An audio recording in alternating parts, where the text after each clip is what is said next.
Hi guys, ayan, gumagawa tayo ng biko. Bikong special. Yan, bikong parang suman.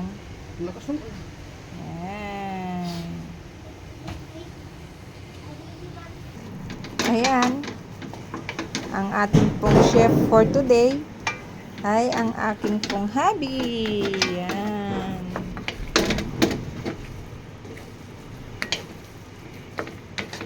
Hello po. Gawa po tayo ng masarap na biko. So, sa gagawa ng biko, ang sikreto lang dyan ay sipag. Mas maraming halo, mas lalagkit or anong tawag dyan?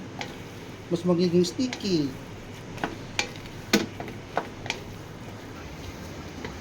So, yan, palitan. Pagod ako. Si chef naman, Eseng, ang tagahalo. Dahil ang sikreto niyan para mas sticky at masarap talaga ay continuous lang yung paghalo hanggang talaga siyang hanggang sa magmantika or maging sticky na talaga. Pero nakadepende pa rin kasi yan sa sa malagkit talaga. Meron yung malagkit na kahit anong gawin mo is ganoon na talaga. Parang rice na lang na ordinary. Pero ewan ko kung meron pa yung mga yon, mga sinauna o dating yung mga malagkit na talagang malagkit talaga kapag ka gumagawa ng ganyan.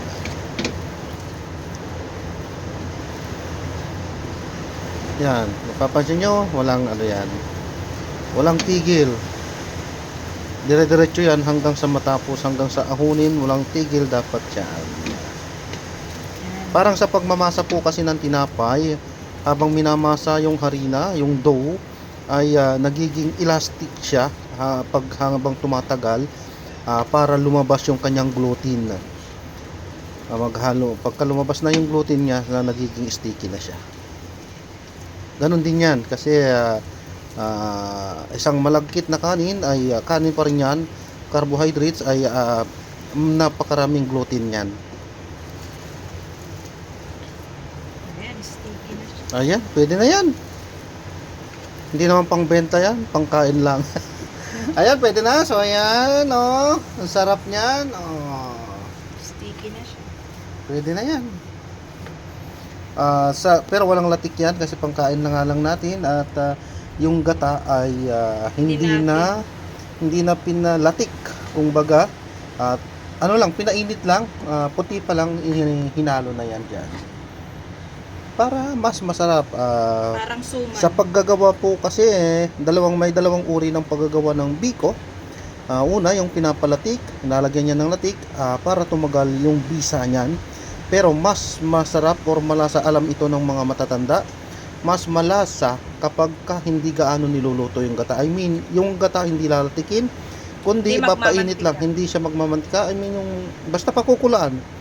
Yung malapit ng magganon din, mamumuo na rin pero puti pa lang siya. Yan, mas malasa po yung ganon. Okay, ayan. So maraming salamat po sa panonood. This is Jan Parena, The Filipino Channel, ang inyong pong lingkod, at ito si Chef Eseng. Ayan. So ayan, maraming salamat po. Dito yung ating biko for today, June 6, 2025. Paalam po.